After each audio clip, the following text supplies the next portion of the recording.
Okay, you mentioned our addictions. And the increasing, I saw another one, the perpetual improvement addiction. And would love to, and probably we've touched on it. We've touched on it already. But any thoughts on how we navigate modern culture? And also, I always, I really want to be a hopeful person about what the next generation inherits and what they will build and can do as a consequence of our honesty and transparency in our season. So anything you want to talk about in that package? In terms of how to navigate? Yeah, navigating and helping the transition for the next generation. Yeah, I mean, the staying grounded is one. Having deep roots, this adaptability and being flexible. Clarissa Pinkola Estes has a book, well-known book, Women Who Run with the Wolves. And in that, she has a whole section on returning to our soul home. And so I did a whole newsletter series kind of inspired by that. But just what is it that in our unique stages and personalities in life, what helps us to return to our soul home? And that might look different for us in different seasons, but how do we embody that and practice that and model that even for our children, right? For my children who are watching me. And, they say in parenting that they watch us more than they learn from watching us more than from what we say. And I think also how we need each other. So we need to create communities of belonging. The Father Greg Boyle, I don't know if you're familiar with his work and his books, but his most recent one is Cherished Belonging. And he just really emphasizes this need for us to create spaces of belonging and to see the other with love, that we are more busy and more disconnected, right, than ever before. And yet so many of us feel so disconnected, even while we have all these methods of connection, but we miss that true connection. And we are too busy with our phones to greet the grocery clerk, right? And to be present to those around us. And so in his book, he's encouraging smile at the people around us, come back to the in-person connections and cherish others, see them as beloved by God, no matter their behavior, that we are broken and beloved. And so I think this desire and this need for us to really invest in relationships and across differences, embracing different perspectives and empathy. And then also this balance of our lives of, I think, more and more we know that we can be addicted to our phones. And so how do we minimize social media and media exposure, staying informed but not immersed? People used to get a newspaper every day, once a day, and that was their source of news, and it was limited.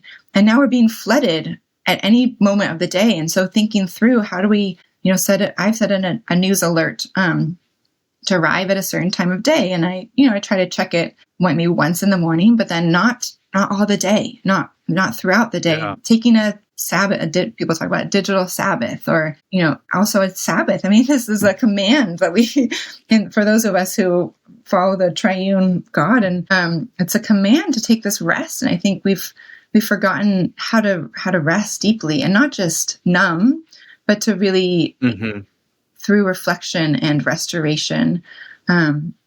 I think modern, Western white culture has become so much about what we do, as we've been talking about, whereas other cultures still introduce themselves to who you're related to. Just to really remember that we are more than what we do. And I think that, we can model to keep learning, humility. We don't need to have it all figured out, right? To stay curious and practice gratitude. So I would hope that, sometimes as you get older, people are known for more kind of fixed paradigms. But what if we learn to be more adaptable and flexible and to learn new skills? So living in San Diego, I tried to learn how to surf, and it's humbling and fun. But I think we need these practices and this to, come back to the sense of, I don't need to have it. It's not all up to me, and I don't need to be the expert in everything. And I need to have margin and play and let go of that productivity. That's good. I have a couple of thoughts. The first is, as a Gen Xer, I find myself. There was a book a while back. I don't necessarily agree with everything in the book, but it was called The Bridger Generation. And there's certainly some truth to that for those of us who grew up without the internet and yet have worked in it. My first email account, I think I was a junior in college or something like that. And so, went to the library and used the card catalog, and yet am fully conversant now in the internet. And being able to appreciate and be flexible is probably one of the greatest strengths of this generation. On the Sabbath note, I would love a little more clarity for when you said true rest, as opposed to, I don't remember the word you said, but the first thing that came into my mind was just binge watching 6 hours of a TV show on Netflix and calling that rest. And I'm not against entertainment. I love story and storytelling when it's done well, but there is a difference, I'm guessing, and I'd love for you to articulate that. Yeah, there's so much that could be said about that as well. And obviously many books that have been written about Sabbath. I think, again, this idea of returning to our soul home, what helps us to come back to ourselves. And when I've led workshops on rhythms of rest and integrating those in our lives, I say, it's not that watching Netflix is bad, but to be curious about what need is it serving me and how is it meeting that purpose? How is it what is it doing for me? And I also want to acknowledge that sometimes we have a lot of people might be living with a lot of trauma, or not being. A lot of the women I talked to last week at the college, when we were talking, they were asking me what I do for fun. I asked them what they do for fun, and said they watch TV, they watch movies because they don't want to go outside. They don't feel safe outside. And so I want to hold that intention. For me, I love being outside and I love being active, and so just to hold accessibility intention with maybe ideal goals and how to live well. But I think I love Dan Allender talks about the Sabbath as a day of delight.